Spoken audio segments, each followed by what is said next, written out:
Yes, if you're ready. And Your Honor, did you get my copy of the motion to limit? Okay. It's fairly basic. I did.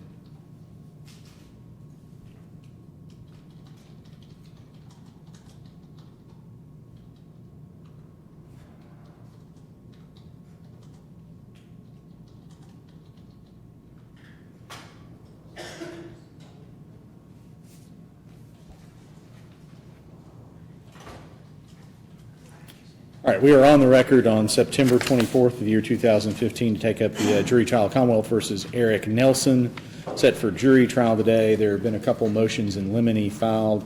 Let's see, Mr. Moore, you filed a motion concerning precluding the defendant in the case in chief to prior to any sentencing hearing that we might have of any future consequences that might occur as a result of a conviction. That's correct, Your Honor. I think that's appropriate pursuant to pending. Any response, Mr. No, Judge. I'll grant that motion in limine as it relates to any future consequences. So anything that could occur based on a conviction with his military career cannot be mentioned if he were to testify. And then, Mr. Forman, you also had motions for separation of witnesses, and I'll be happy to grant that motion as I normally do. So any witnesses that you anticipate testifying will need to be separated from the trial. We only have one witness. Well, I guess that will be easy to do then. And then there was also a prior bad acts motion in limine, and Mr. Moore, have you given notice under 404B of any prior bad acts? No, Judge. I didn't have any. I've not given notice of any, and I didn't have any intention of introducing them. All right, well, I'll grant that, I guess, subject to any opening the door during cross-examination if the defendant testifies. But at the beginning, and then I'll grant all three of those motions. Anything else? That is all for the defense, Judge. All right. Mr. Moore, I was mentioning to Mr. Foreman, I think you may have been out of the courtroom, that I'd like to go ahead and get a jury impaneled, and then I'll go ahead and take a lunch break after that. And that way I can let the balance of the jurors go. So let's bring the jurors in. Hopefully they are all back. I don't know what time I started that other trial. I said 30 to 45 minutes, so I think it's been at least 30 minutes.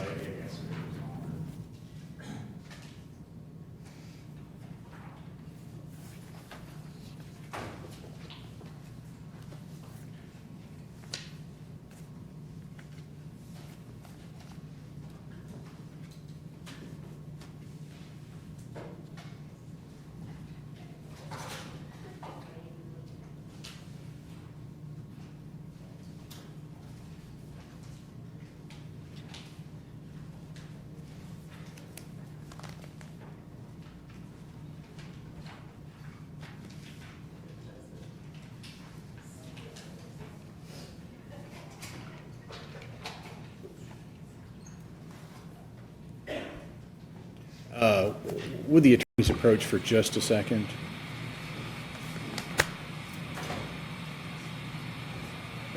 Yes, Judge. It is charged as a first offense, and that's what you anticipate trying then? Yes, sir. The citation mentioned something about a fire in Georgia, that is... Judge, based on our investigation, that was outside the time period, so it wouldn't be enhanceable anyway. So Okay. we would not. I just wanted to make get certified copies of that, and I don't intend to ask the officer about that. I'm instructed him not to mention that. We don't intend to introduce the citation for any reason. Okay. I just wanted to make sure. Thanks. Thank you. Thanks. Thank you. All right, ladies and gentlemen of the jury, and you may be seated, thank you. Ladies and gentlemen of the jury, we do have one criminal case for you to try today. It's Commonwealth versus Eric Nelson, and we are ready to go forward in that matter. So if the clerk would please call 12 names who will serve as the jury pool in this matter. If you'll have a seat in the jury box as the bailiff directs you as your name is called. All right, would all members of the jury panel please raise your right hand? Do each of you swear or affirm that you will make true and correct answers to the questions asked of you pertaining to your qualifications to sit as a juror in this case? If you do, please say I do. All right, ladies and gentlemen, the case that we're going to hear today is a criminal case, and the defendant has been charged by virtue of a citation with the offense of driving under the influence. You need to understand that the defendant has entered a plea of not guilty and requested this trial by jury. You need to understand that the citation is not evidence of guilt and that no inference of guilt should be made by virtue of that citation. You need to understand that as he sits here today, he is presumed innocent and that the Commonwealth has the burden of proof to establish the defendant's guilt beyond a reasonable doubt. The allegations in this case were alleged to have occurred on April 5th of this year around 2:50 a.m. Around Dixie Highway. Are any of you familiar with the facts and circumstances surrounding this case? The defendant in this matter is Mr. Eric Nelson. Mr. Nelson, if you will please stand. Do any of you know Mr. Nelson on a personal or professional basis? Thank you. You may be seated. He is represented today by Mr. Larry Forman. Do any of you know Mr. Forman on a personal or professional basis? Mr. Forman, do you have other witnesses you'd like to introduce to the jury? No, Judge. Thank you. The Commonwealth today is represented by Mr. Philip Moore. Do any of you know Mr. Moore on a personal or professional basis? The other attorneys in that office are the county attorney, Ms. Jenny Oldham. Do any of you know Ms. Oldham on a personal or professional basis? First Assistant County Attorney is Mr. Don Jones. Do any of you know Mr. Jones on a personal or professional basis? The other attorneys in that office are Mr. Mark Schaus, Ms. Melanie Biggers, Mr. Kelly Deaton, Ms. Dee Dee Shaw, and Mr. Steve Wheatley. Do any of you know any of those attorneys on a personal or professional basis? The Commonwealth's representative in this case today is Trooper Daniel Leonard from the Kentucky State Police. Do any of you know Trooper Leonard on a personal or professional basis? Mr. Moore, do you have other witnesses that you'd like to call? Ladies and gentlemen, I anticipate what we're going to do is we're going to go ahead and get a jury selected. So I'm going to may go past the noon hour. Is there anyone who has a problem with doing that?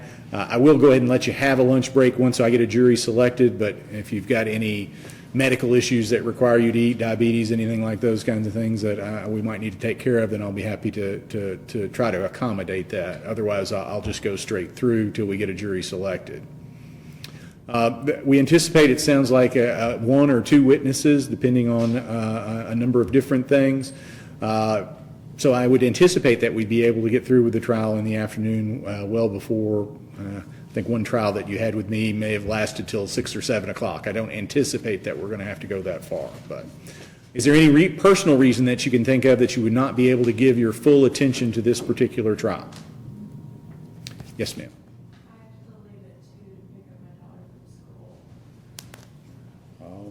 I can't guarantee that we will be done by 2. Can you make arrangements to have someone else do that? I'm from North Carolina, so it's weird to take my child. I'm the only caregiver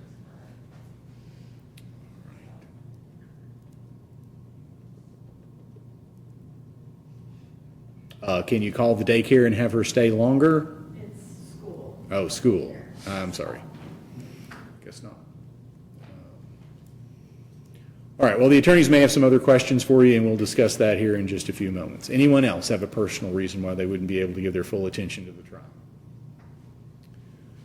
As you've heard me probably, since you've been in a number of trials, and this is getting close to your last day of jury service, you understand that there are certain rules that have to be followed during trials, and the attorneys try to help me enforce the rules by making objections.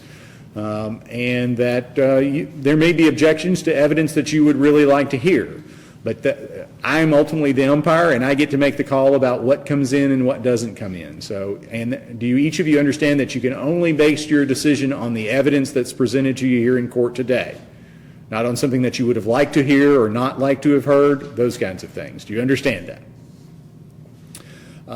At the end of the trial, if we get to that point, I will be instructing you as to the law of the case.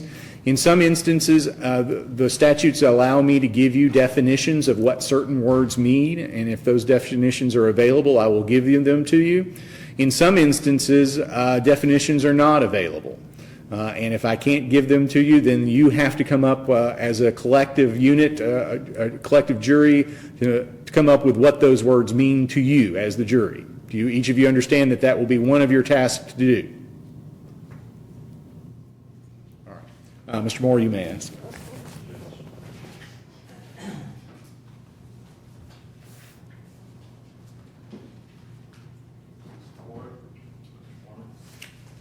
And And Mr. Moore, I'm sorry, I neglected to mention that the charge was DUI and careless driving. Yes, sir.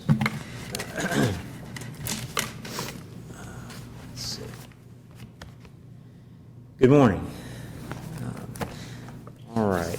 You all have obviously set in on a lot of disability trials, and how many of you have? We haven't had that many criminal trials, I don't think, over the last few weeks. How many of you have been in on one of the couple of criminal trials that we've had? Okay, so several folks. All right. Let's see. I think that was. I see Mr. Hudson's name go up. Did I get your name right? Okay. Clerk was going fast there, and I was not keeping up well. Let's see. I went down the row. Who else did I see in the back row? Miss Polito and Mr. Say it again. Conafont. Okay.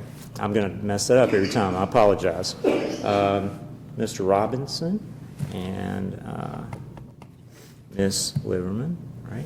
All right. And let's see. Ms. Roberts. Okay, great. Thank you very much. So half of you guys. All right, and you all were all able to reach a verdict in those cases, is that correct? Okay, all right. You know, this is the phase, and you know, you're going to hear me say a lot of things you've heard attorneys say in other cases, and that's because we have to do that in each case and make a record for each case. Because we're trying to seat a fair and impartial jury, okay? That's what we need to do. And that's important both for the defendant and for the Commonwealth. So that's why we do these things. And so if you're thinking, gosh, I've heard them ask this 100 times before, I apologize, but I got to do it anyway. So as you know, this is the only time when we get to really interact back and forth. So it's really important that you give answers if you have an answer to a question. And as you've been told before, if it's something you don't feel comfortable saying out in front of the room full of folks, then that's okay. Let us know. We can go up here. The judge can hit the white noise button, and we can proceed from there. Okay? Ms. Roberts, you okay? Do you need a minute? All right. All right. I had the same thing going on over here. I got my water queued up and ready to go. It's allergy season. All right.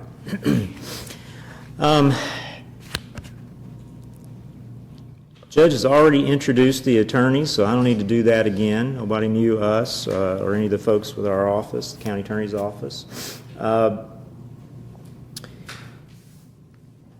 just going to start. You may have heard this asked a lot. Who here has ever gotten a speeding ticket?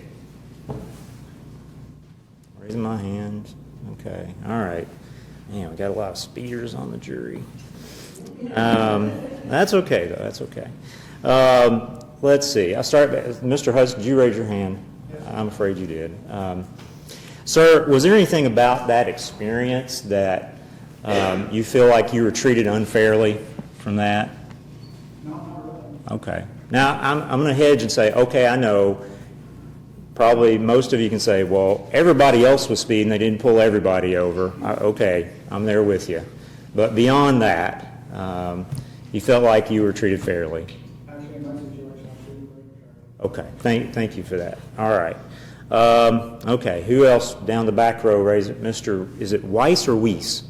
I'm sorry? Weiss. Weiss, thank you, sir. I've only had one in my life doing 32 and a 25. And I thought it was unfair.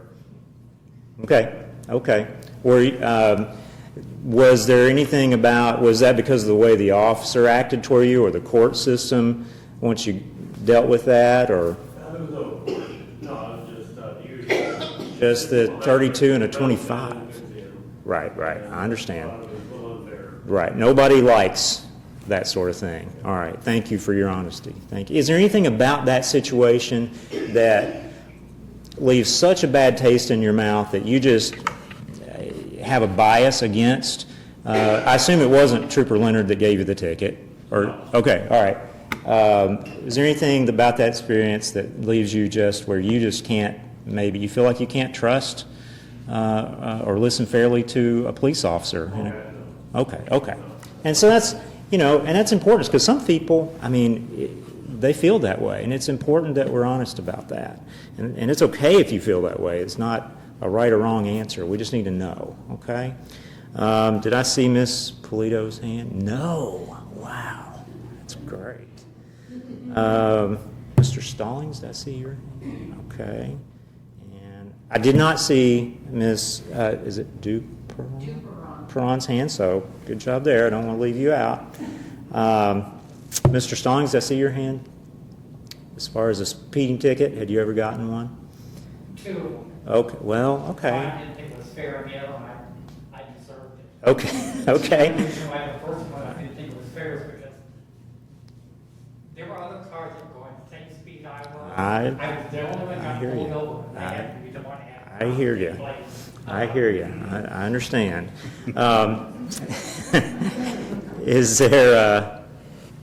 Is there anything about that leaves you with a feeling of bias from the get-go, before you've heard anything, against the police officer's testimony or the prosecutor or the court system as representatives of that whole process? No, sir. Okay, thank you. Sir, did I see your hand? Yes, sir. Okay, what was... Okay. Atlanta, that's a long way from here. Yes, sir. Okay. Anything about that you felt you were unfairly treated? Really? Okay. Do you feel like that's a problem that you've seen here? No. Okay. Do you feel like that negative experience would cause you to discount from the beginning anything that the officer would say or that I might argue? No. Okay, thank you very much. Down here, I don't think I saw... Did I see Ms. Lopez's hand? I did, okay. Yes, ma'am. Very recent. Very recent, okay. And is there anything about that you felt like you were just treated really unfairly? And There was a lot about that. a lot about that, okay. Midnight had just gotten done from work, and I picked up my daughter from the babysitter's house. It was a few months ago. time to get pulled over. I remember going 60 miles in the truck, but he visually clocked me going 77, asked me if I'd been drinking, gave me a sobriety test, got a screaming kid in the backseat, and then gave me a breathalyzer and gave me a ticket for going to speed up. Okay. So, do you believe that because of that experience, you just really don't know if you can trust what any officer has to say or this whole process? Every officer is human just like I am, we're all different. Okay. It wasn't Trooper Leonard, was it? Was it his agency? Was it his agency? No. Take a seat, please. For the sheriff. Oh, okay. I wasn't going to ask who it was. I was just going to ask who it wasn't, but that's okay. All right. Thank you for your honesty, ma'am. Mr. Robinson. Yes, sir. I'm hesitant to ask you, Mr. Robinson, because you look a little too eager to tell me. Okay. Do you feel like you were treated unfairly at any point in any of those to where you just have a hard feeling, it doesn't matter who the officer is? Okay. All right. Ms. Liverman? Yes, Yes, ma'am. You have a story to tell, don't you? I do. Okay. You feel like you were probably not treated fairly. No, I was treated fairly. Okay. I just didn't realize there was helicopters that. I was going to Indiana and the roads were clear. There was nobody there. It was on a Sunday evening. I'm just heading to Kansas. I was like, hey, cruise control all the way. Yeah. Next thing you know, there's a whole bunch of officers down the highway and I'm like, something's going on. Let me slow down. And next thing you know, they were waiting on me. Back in the 70s, in the CB era, there was a phrase, bear in the sky. I think that's what that was referring to. Yeah. Let's see. Is there anything about that you believe would cause you to not be able to listen fairly to this officer's testimony? All right. Thank you, ma'am. Ms. Sanford? No. Great job. Ms. Thomas?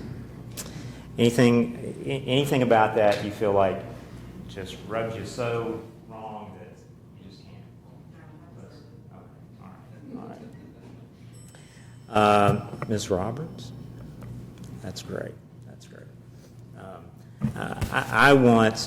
My story, I went to traffic court in Nashville, and there was a guy, they called his name Elvis Presley, and this was several years after his supposed demise.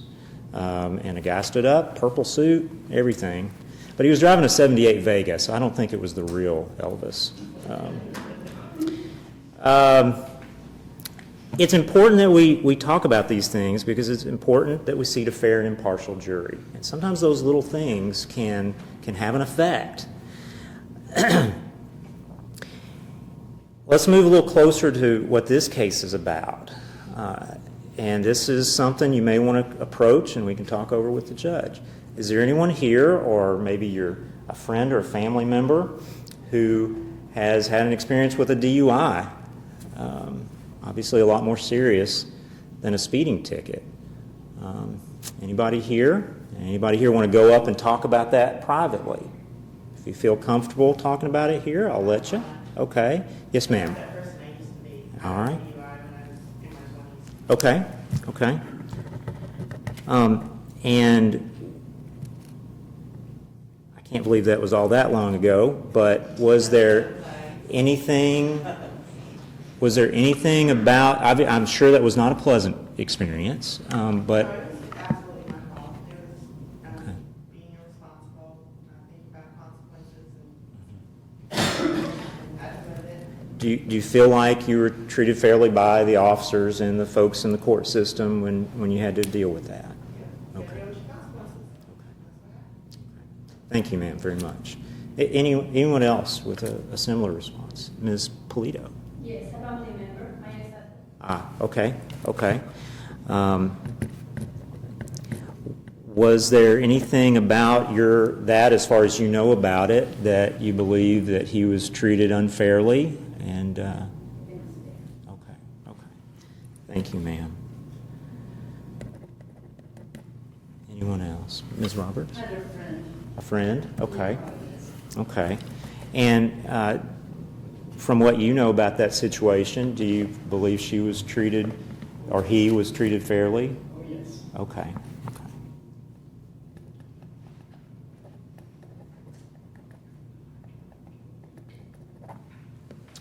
Anybody else have a positive? Mr. Weiss did it again. Which is went away. Evidently, Florida is 0. Okay. This was a friend, or this was you? No, me. Oh, okay. I've done the limit, but in Florida, the limit is 0. I see. 0. Wow. They Okay. advertise point away on television, Okay. but it's 0. Okay. Wow. So you probably, I'm guessing, disagree with the state of the law or how they enforce it there, perhaps. As far as your interaction with the police officer or folks in the court system, do you feel like, if that's how they were doing it, that you were treated fairly beyond that? Well, Florida, there is no court. Okay. If you have anything over 0, there's no court. You just go straight to these classes. Oh, I see. Then, of Okay. course, after spending the night in jail. Okay. Okay. So totally different system. By the way. And it was just unfair. Yeah. Okay. You So, had a limit that they advertised. and Right. found out that a limit 0. okay. Okay. So totally different system, sounds like. I hope it's the only state that has it. Is there, okay, based on that situation and the negative feelings that you have about it, do you feel like you could be fair and impartial in listening to the facts of this case? I believe I could. Okay, okay, all right. Thank you very much, sir. Anyone else?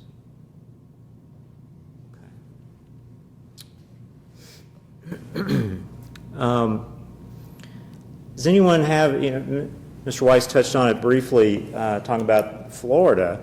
From what you know about the DUI laws in Kentucky.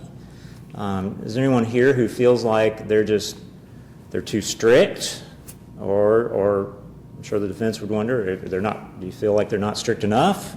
Anybody have any opinion really about that?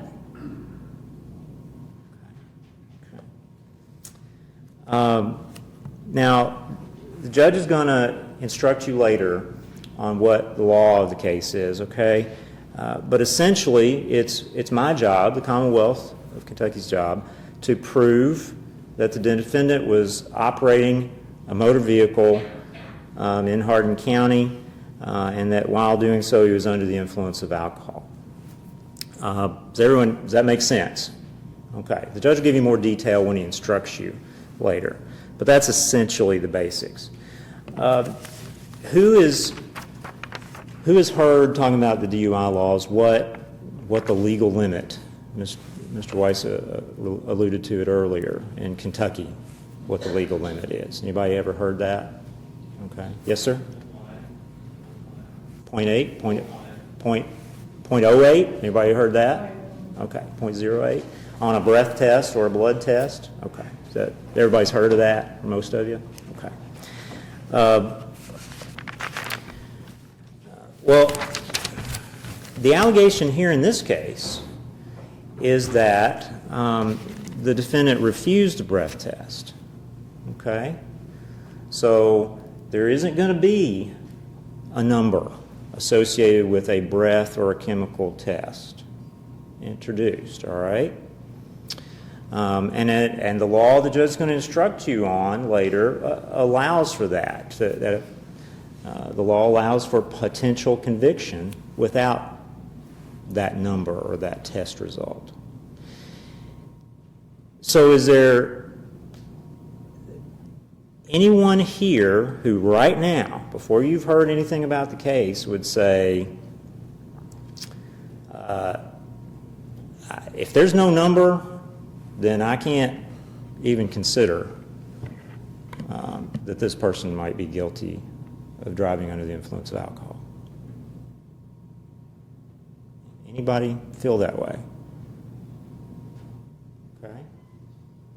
Assuming what I just said is correct about the laws, everyone understand that the law does not require me to have a number from a breath test instrument or a lab in order to prove my case. Some of you look like you're not sure. Anybody wondering whether, thinking, I just don't think that's possible? Anybody feel that way? Okay.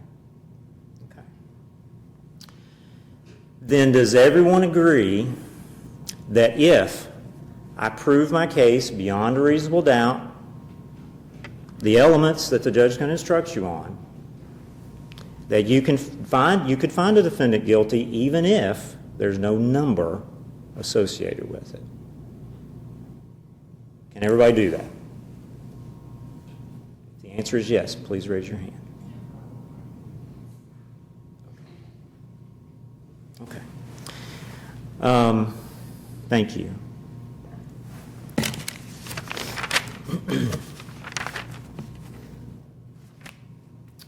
Now, why might someone refuse a breath test?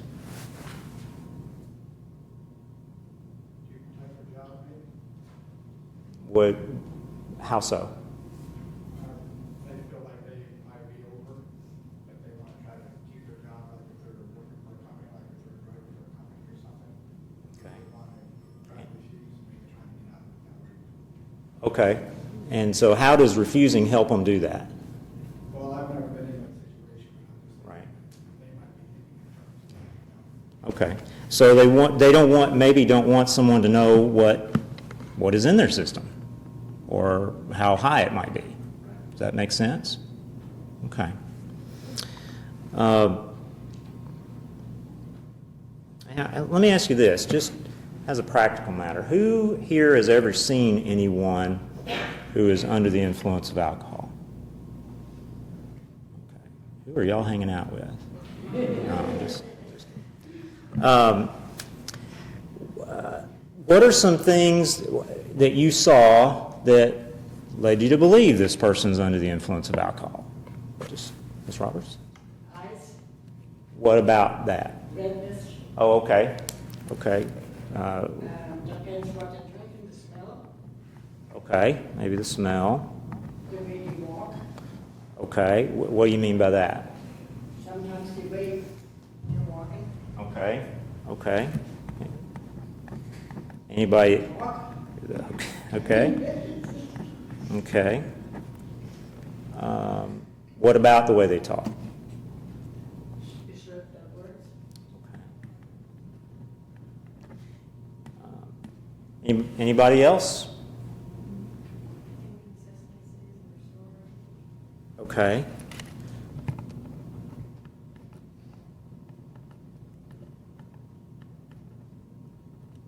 What else? Maybe the way someone's driving down the road, or that's inconsistent with the guidelines of the road also. Okay. Okay. So bad driving might be an indication if they're driving.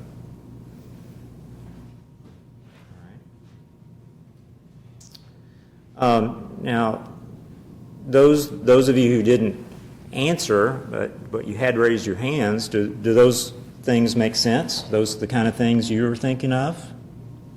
Okay. All right. Do any of you who have seen someone under the influence, have any of you had any specialized training yourself in detecting someone under the influence? Okay. Mr. Robinson has? So that's something you have to watch for. So you have some training on what to watch for? Okay. Okay. But you're, as a restaurant manager, are you giving people any kind of a test or exercise? You're just watching? Okay. Okay. All right. So, but yes, sir?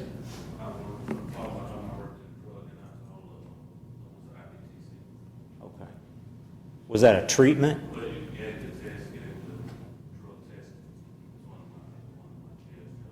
Oh, I see. Okay. Okay. So as a part of that, you received some training on what to watch for?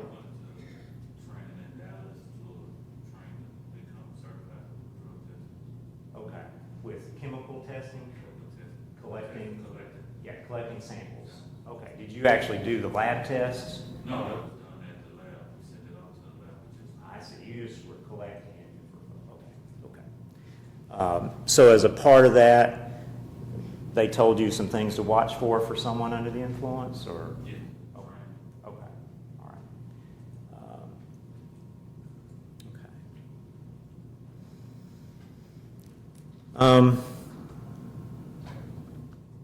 Do you think that a person can be under the influence of alcohol but not staggering when they walk? Not maybe having slurred speech? Okay. So you agree that there can be some unseen effects of alcohol? Okay. Now, Or after medication or something like that. If everything affects everyone differently. right. Okay. Very good. How do you think alcohol, being under the influence of alcohol, can affect one's driving? I'm sorry? Depends how much you drink. Okay. It is some- Okay. But how is it? Some people can hold Right. more than others. Sure. But let's say, how could it affect driving? Your reaction times the Okay, your reaction time, and that might not be something you can just look at somebody and see, right? Reaction time, Or choice too. poor choices, right? What else? Coordination related to reaction time, maybe. Does that make sense? Muscle control, all those things important when you're driving. Does that make sense? Okay. So does everyone agree that a person could be under the influence of alcohol and they're driving impaired if maybe they are not falling down drunk. Is that right? Does everybody agree that the law you're going to be instructed on, and that, as I've summarized a moment ago, doesn't require me to prove that someone is drunk? Does that make sense? Everybody agree with that? Okay. All right. Does everyone understand that even though the phrase drunk driving is often used just out in the world, that's not necessarily what I'm required to prove. I'm required to prove that he was under the influence and his driving was impaired. Does that make sense to everybody? Okay. Does everybody disagree with that? Anybody feel like if he's not falling down drunk, it's not possible for me to convict him? Anybody feel that way? All right.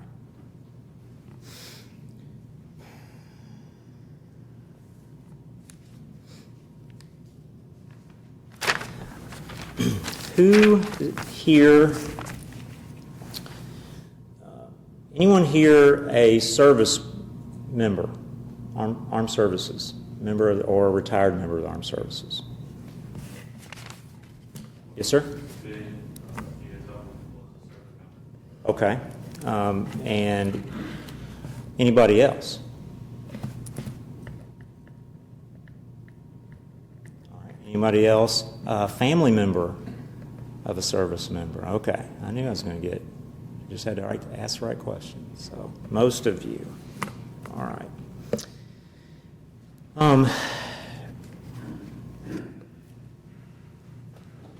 Is there anyone here who, does everybody agree that service members have to follow the same rules out in the community that the rest of us do? Everybody agree with that? Okay. Is there anyone here who, not knowing anything about the case, except what you see, obviously, that the defendant is a service member and the judge has told you what the charge is, believes that from the get-go he's due a break because of his military service? Anybody feel that way? Okay. Is anybody going to hold me to a higher standard just because he's a service member? Anybody? All right. Is everyone, if the answer to that is no, please raise your hand. Okay. All right. A couple of you didn't raise your hands. Mr. Weiss, do you believe that he should, do you have a predisposition to find him not guilty before you've heard any evidence because he's a service member? Not before I've heard the evidence, no. Okay. Thank you. But after you've heard the evidence, you might? He's serving the country, what can I say? Okay, that's fair enough. Fair enough. All right, deserves our respect for that. Ms. Lopez, do you feel the same way?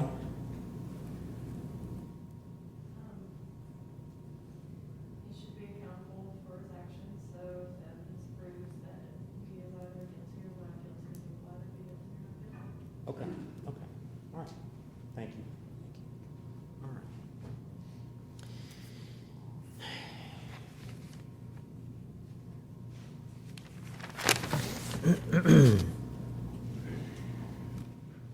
Is there anyone here who feels like you just could not sit in judgment of another person? I assume not for most of you, because you've already been in a couple of trials, most of you.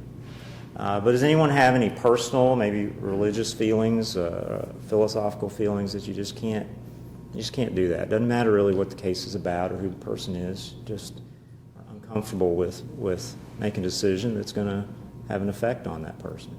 Anybody?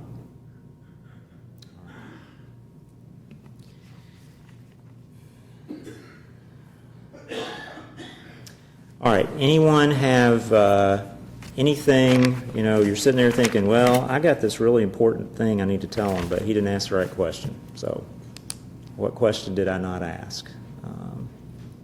Yes, sir. Was there an injured party? Well, this is one of those things where you guys don't get to necessarily ask us questions. But we had to ask you questions. And so that would be a fact question, and the answer to that would have to come out in the trial for you to consider it one way or the other. So, like any good lawyer, I just spent about a full minute answering your question, but not answering your question. So, okay. All right. Anyone else have any issues or anything you can think of that cause you to not be able to be a fair and impartial listener to the facts of this case and render a fair and impartial verdict? All right. You all have been very attentive and responsive, and I really appreciate that. And I do ask that you afford that same courtesy to Mr. Forman. Thank you. Thank you, Mr. Moore. Mr. Foreman, you may ask.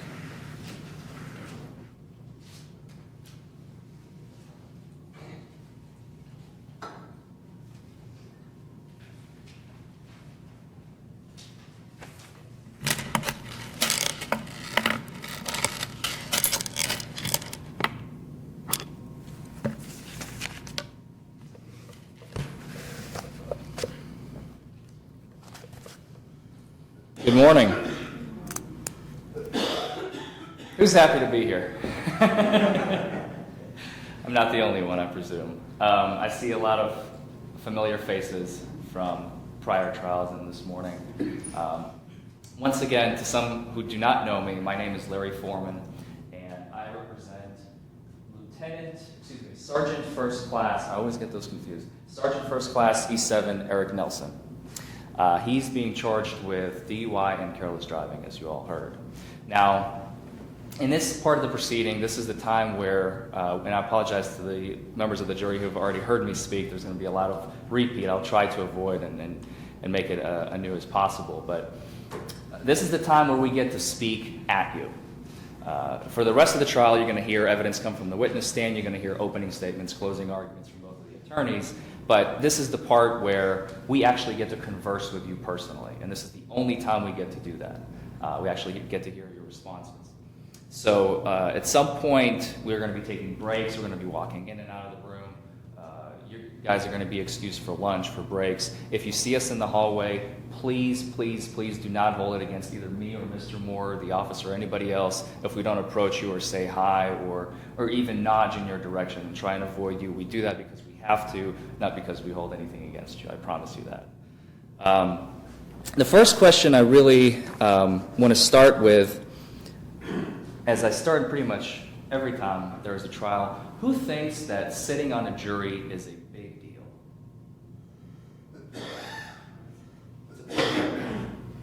I think we can all agree.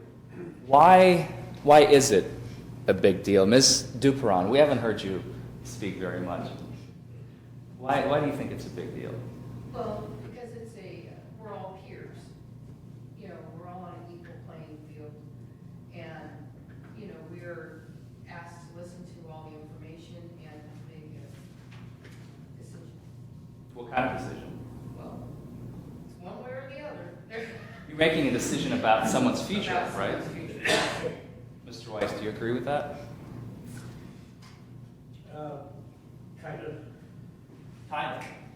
Well, to me, a jury of his peers would be fellow soldiers, military people, and Other service technically, that would be a peer.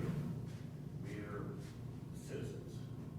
Your peers in his community, would you agree? What's that? Your peers in his community, would you agree? Maybe not in the same rank and file, if you will, but I guess you could make it look that way, sure. I just don't agree because a jury of peer has to be your peers, and we're not. do you think that you're not suitable to sit in his judgment as a result of that? No, I never said that. Just curious. But I don't consider myself a peer.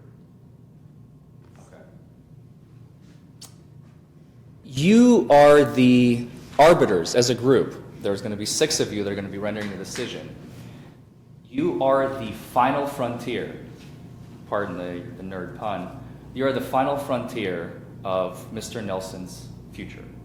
You will be making the decision as to whether or not he is innocent or guilty. Does anyone feel, and I believe I'm kind of being redundant here, asking the same question as Mr. Moore did, but does anyone feel that they cannot do that? They do not feel comfortable rendering a decision based on the facts that they hear today? Anybody feel that this is just not something that you want to do, or you wouldn't want to share it with somebody else if they knew what your decision was?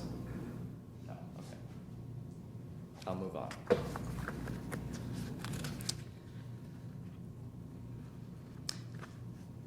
Has anyone here ever been diagnosed with schizophrenia or mental illness or anything like that?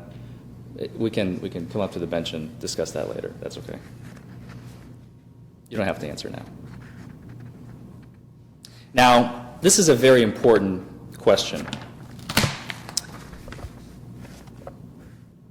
And I think it highlights 240 years of history.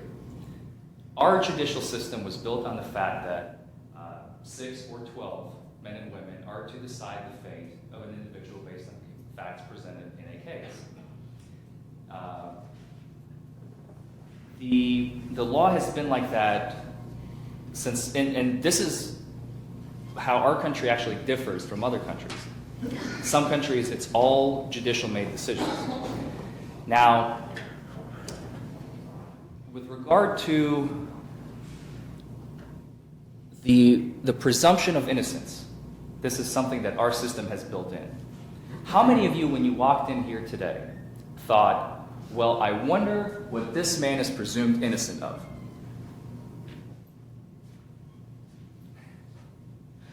Almost a silly question to ask, is it not? It's counterintuitive. Ms. Liverman? Because we went through this before. Everybody is innocent except proven guilty. Okay. I'm so proud that I taught you something. I love that. I love that.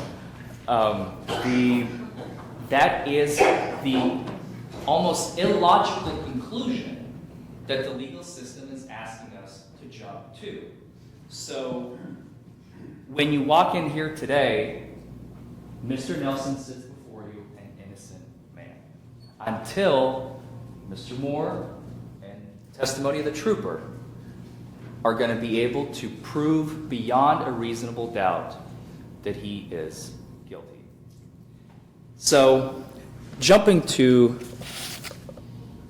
a logical point. So, you guys have been in disability trials, I understand. Is that right? How many of you have served on disability?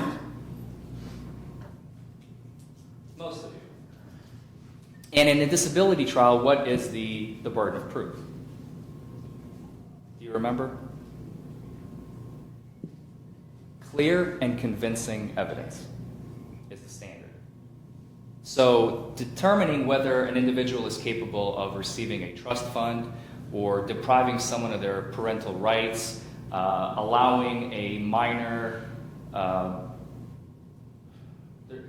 anything that has to do with mental capacity or parental rights basically falls into the disability arena, is a lower threshold than what we're dealing with here today, which is beyond a reasonable doubt. And as you have heard Philip Moore say, we do not have a number in this case. So they can the only statute that they're going to be using is the one that talks about what the officer saw, what the officer heard, what he felt, what he thought. That is, basically the officer is the star, key, and only witness in this trial for the Commonwealth. And they will have to prove everything through him. Does anyone feel uncomfortable with that? Think that you want more than just the officer? Okay.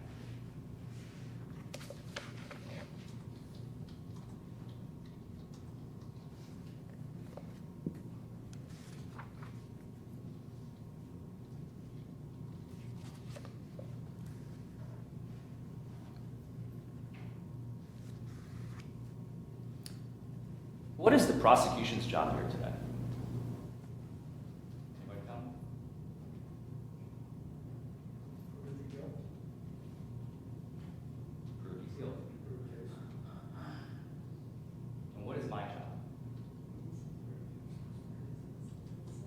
common response, although completely incorrect. My job is to sit and keep that chair warm. That's my job. Sit here, we can be playing cards, Mr. Nelson and I, the whole time. We can be playing War, playing Monopoly, playing Sudoku. We don't have to do anything. Now, we will be doing something. We will be presenting evidence.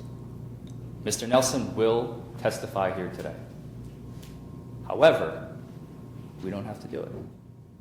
That is the beauty of our judicial system, and that is the way it operates. And again, I apologize, this is like almost a crutch question I fall under. I feel like I'm almost testifying here. Does anybody feel uncomfortable with that you want the defense to present something, otherwise you will not be able to render a verdict one way or the other? I think so. Now, we've all heard the phrase, it is illegal to drink and drive. You've all heard that. Now, illegal to drink and drive is nothing more than a billboard slogan. It is something that they advertise on TV. We see the drive sober or get pulled over. The reality of the thing is, unlike Florida, where the legal limit is, I've never heard of that. I'm going to have to look into that. I thought it was 0.08 across all 50 states. So 0.01, they pull you over? Yes, the lowest person in our class blew a .02, half a glass of wine.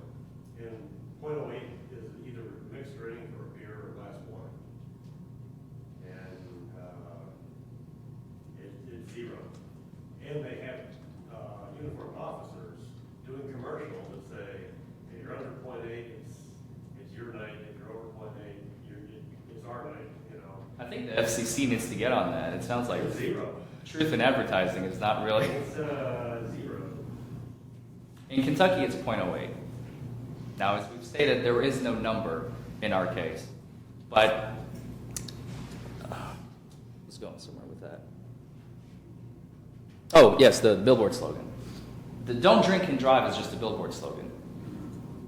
In Kentucky, it's you are not, in our case, since we don't have a number, it's operation of a motor vehicle under the influence of alcohol, of intoxicants, whatever it may be.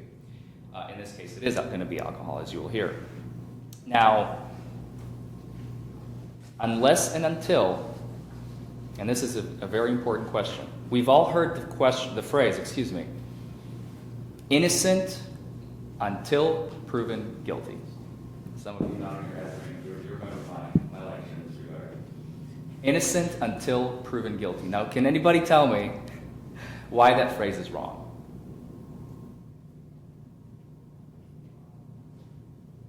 Do you remember?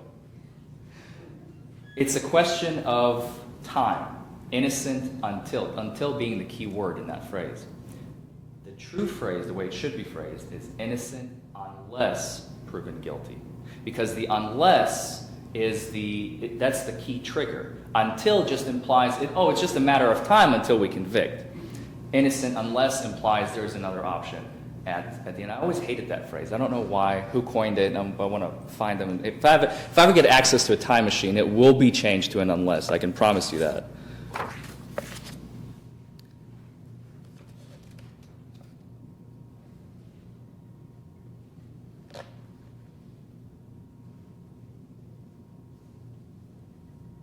Has anyone here ever been in an extremely stressful situation? Sounds like a simple question, I suppose. Yes, Ms. Liberal. When my mom passed, it was stressful. That's what you're talking about. Any time. Financially, Yeah. that was her caretaker.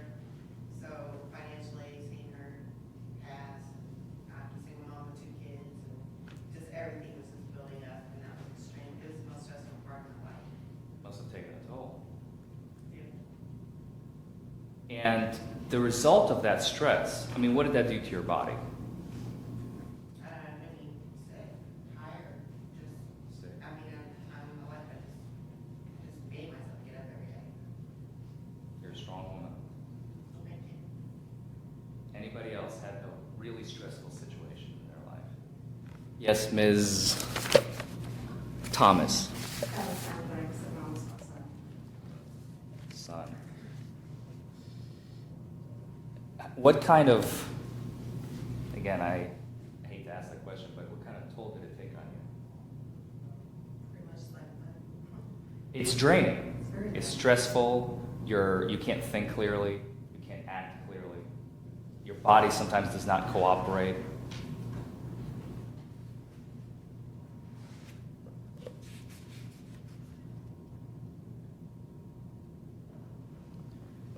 Now, I believe Mr. Moore already asked this question, but does anybody have any moral or religious beliefs against drinking alcohol? Who does not drink at all? Yes, Ms. Duperon? I don't drink at all. Have you ever, or just it is a personal choice later on? I tried it once or twice, like in high school. It's just not- Didn't like it? Yeah. Anybody else?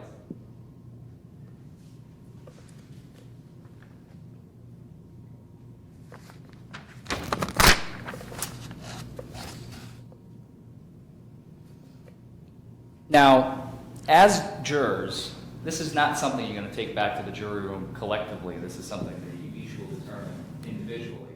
You'll be in charge of determining credibility. So, I believe in this case we're only going to have 2 witnesses. So, each of those 2 witnesses, you will obviously listen to them, you'll observe them, and it will be your job and duty to determine whether or not they're credible. This is something that you're going to do when you go back.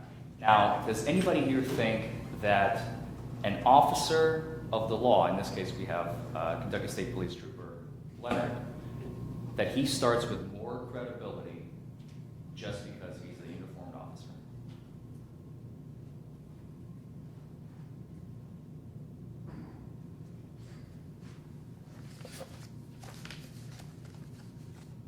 So he starts on equal footing just as everybody else.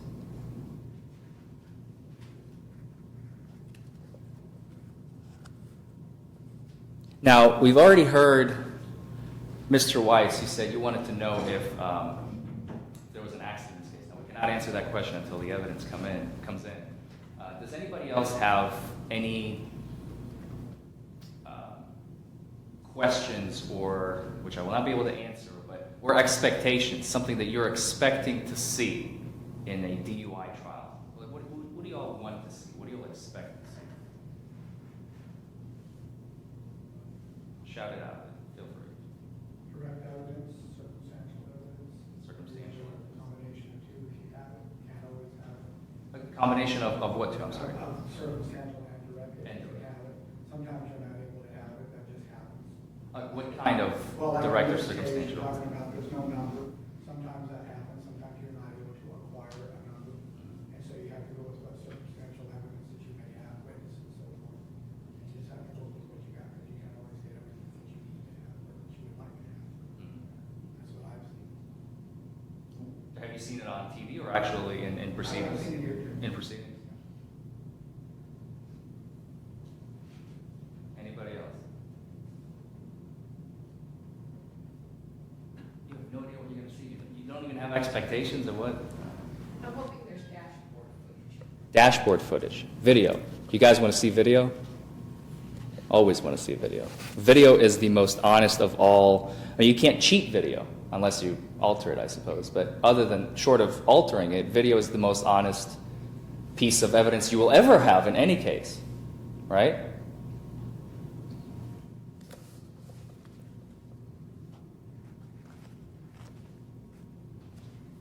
Now, as I do every time before closing my jury questioning, I like to ask this question. Right now, as you sit here today, if you were to choose one of 3 options, and the options are guilty, not guilty, or I'm not sure because I haven't heard all the evidence, rendering a decision about Mr. Nelson right now, how many of you vote Mr. Nelson is guilty of DUI? How many of you vote that he is not guilty of DUI? How many of you vote, I'm not sure because I haven't heard the evidence? Who's not voting? Why is that? He's not guilty. The only correct person in this room. Mr. Nelson, as he sits here today, once again, we're going back to the presumption of innocence. He is innocent of all charges that the Commonwealth has charged him with until they prove otherwise beyond a reasonable doubt. So once again, who votes guilty? Who votes not guilty? Who votes, I don't know because I haven't heard the evidence. Thank you. Thank you, Mr. Foreman. Mr. Moore, if you would like to use the back hallway to use it to make any peremptory strikes. Mr. Foreman, if you want to use the witness room just outside the double doors to make any peremptory strikes, you may do so at this time.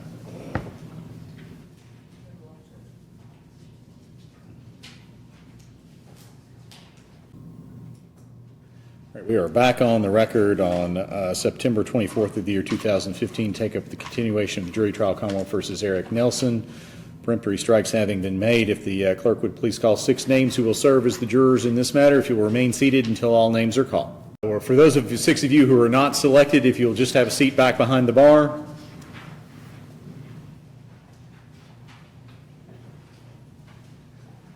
And yes, sir, you will be able to have lunch. You get to have lunch.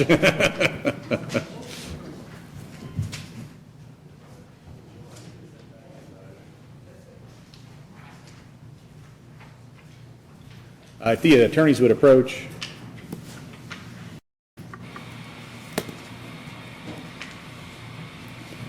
I would think that this is the best time to take a lunch break. The jurors did mention something about going straight through, but I'd like the lunch break, Judge. I would as well. all right. That's kind of what I told them, so. All right, ladies and gentlemen, and just in discussions with the attorneys, I know that there was some suggestion that perhaps we should try to go ahead and just push through and see if we couldn't get it done. But the request for both attorneys and I guess the judges as well, I won't throw them totally under the bus, but I'm hungry, so I'm going to go get something to eat.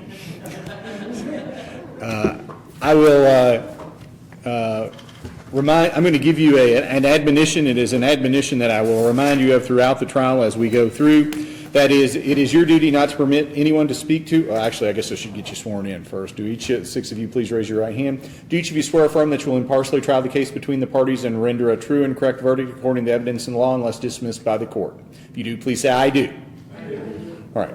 The admonition is that it is your duty not to permit anyone to speak to or communicate with you on any subject connected with the trial, and any attempts to do so should be immediately reported to you to the court, and that you should not converse amongst yourself on any subject connected with the trial, nor form nor express any opinion thereon until the case is finally submitted to you.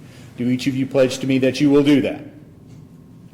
That means as if it's something as innocuous as a hello, I need to know that that has occurred, because you never know who's seeing that conversation occur and wondering what it's about, so we want to just keep everything above board.